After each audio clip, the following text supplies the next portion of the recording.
All right, viewers, let's quickly cut across and get you the latest that is coming in from Mumbai, where a monorail was stuck in Mumbai's eastern suburban area due to a technical snag and rainfall. Passengers were stuck inside, still being rescued as I speak using cranes. The Mumbai monorail service between Chembur and Bhakti Park came to a halt at about 6:15 p.m. Many say it was due to passenger overload. Passengers immediately contacted the BMC helpline number for emergency assistance. The Mumbai Fire Brigade rushed to the scenes and initiated rescue operations with the help of 3 snorkel vehicles. It is a 20-kilometer route from Chembur to Sant Gadaj Maharaj Chowk. Monorail is functional since 2014 and it was constructed to improve public transport in Mumbai. Scenes of panic and chaos were witnessed inside the monorail as there was a power outage and many passengers felt claustrophobic with the air conditioning being switched off and absolutely no lights. The coaches were completely packed to the gills for hours, but what you see on your television screen is a rescue operation. The Deputy Chief Minister of Maharashtra, Mr. Eknath Shinde, joins us on the phone line right now. Shinde साहब, what is the latest? अभी सबसे पहले तो आप ये बताएं कि क्या सारे पैसेंजर्स को रेस्क्यू किया गया है?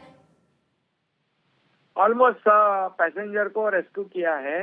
अब ये रेस्क्यू ऑपरेशन भी लगभग समाप्त हो जाएगा और पहले प्रायोरिटी जो है ये पैसेंजर को रेस्क्यू करना, उनको मेडिकल एड देना और सुरक्षित उनको घर पर पहुंचाना, इसके लिए प्रायोरिटी दी है। इसलिए मैंने खुद म्युनिसिपल कमिश्नर और एमएमआरडी के लोग, उनसे मैंने बात की और पूरी टीम वहां पर रेस्क्यू के लिए वहां पर गई और रेस्क्यू भी वॉर फुटिंग पर हो गया और अभी लोगों को राहत है।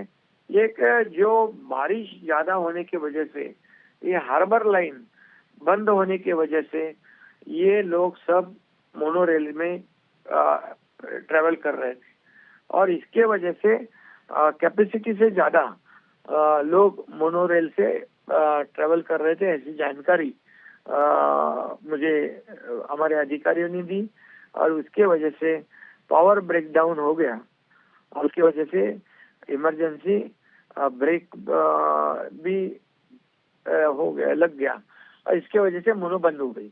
ये ऐसा हादसा दोबारा ना हो इसके लिए कोशिश तो हम लोग करेंगे ही, लेकिन पहली प्रायोरिटी हमने ये लोगों को सुरक्षित बाहर निकालना, इसको दे दी है।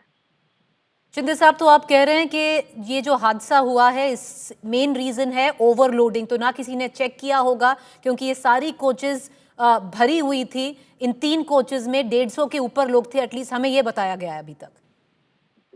हाँ बिल्कुल, क्या है मेट्रो और मोनो, इसका कैपेसिटी अलग है। मेट्रो से 50% से कम मोनो कैपेसिटी होती है और ओवर क्राउडेड होने की वजह से ये मोनो बंद पड़ी है, ऐसी प्राथमिक जानकारी मुझे मिली है। लेकिन इसकी तो बाद में जो भी जांच होगी सब कुछ होगा, लेकिन हमने पहले प्रायोरिटी दी है कि लोगों को सुरक्षित बाहर निकलना, वो काम जारी है और लगभग समाप्त हो जाएगा और ये हादसा ऐसा फिर ना हो, इसकी पूरी जो भी खामियां हैं उसको दूर करने का काम गवर्नमेंट करेगा।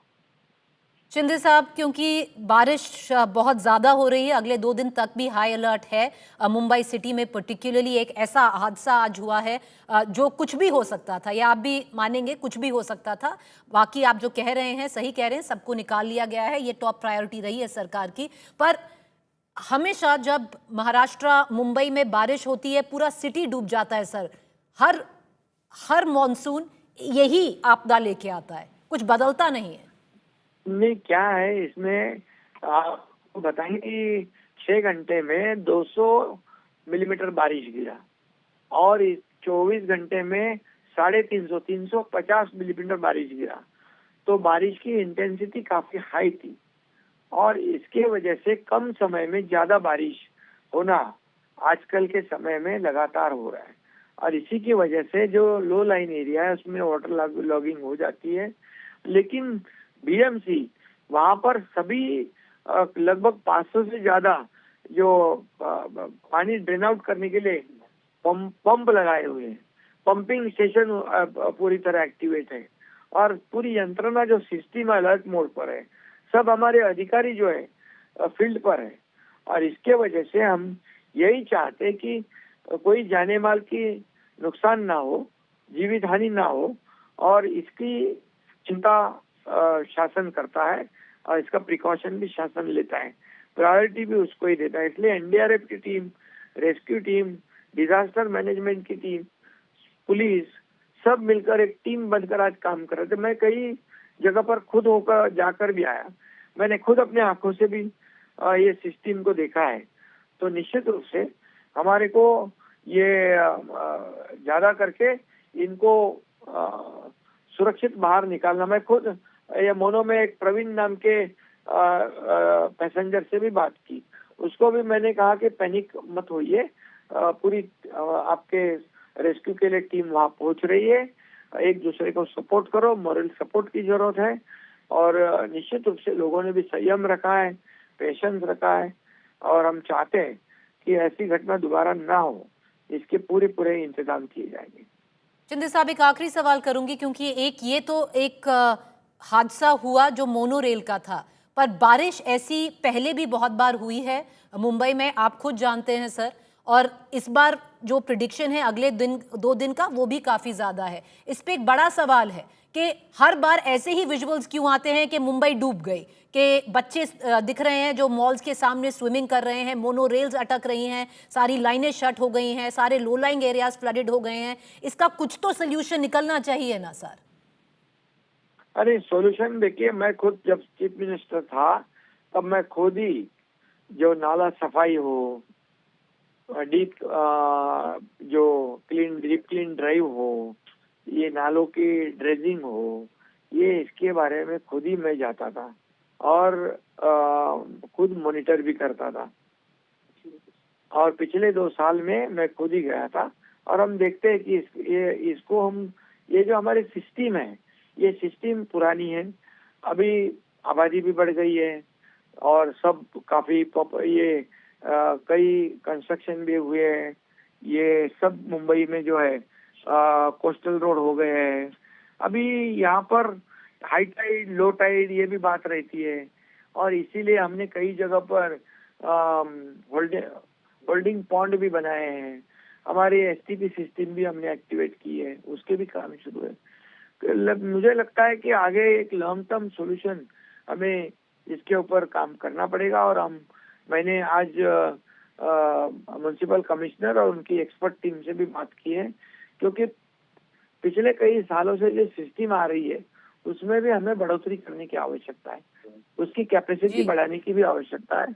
ये लॉन्ग टर्म सॉल्यूशन है, लेकिन आज पर शिंदे साहब, एक सवाल मैं आपसे करूंगी, क्योंकि बीएमसी के चुनाव अभी तक नहीं हुए हैं, कोई बीएमसी का जो बॉडी होनी चाहिए वैसे अभी नहीं हुई है, उसका कितना प्रभाव है कि काम ठीक से नहीं हो रहा है, क्योंकि चुनाव ही नहीं हो रहे हैं सर?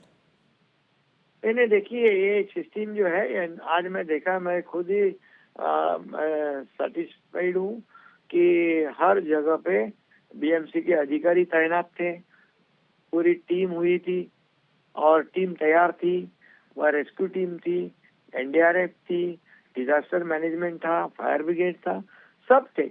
और ये इसमें कोई भी कोताही वो लोग ने बरती नहीं, कोई भी खामियां नहीं रखी, क्योंकि हम लोग चाहते हैं कि किसी की भी जान नहीं जाए और कोई भी तकलीफ में नहीं आए। इसलिए प्रशासन पूरी तरह अलर्ट मोड पर था, बिल्कुल अलर्ट मोड पर था। मैं खुद फील्ड पर गया था, मैं खुद ही ने देखा आंखों से, मैं दूसरे देखने के बात नहीं कर रहा हूँ, मैं खुद देखा हूँ। और इसलिए ये सिस्टम जो है उसको और डेवलप करेंगे, ये भी बात मेरी हुई है कमिश्नर के साथ में।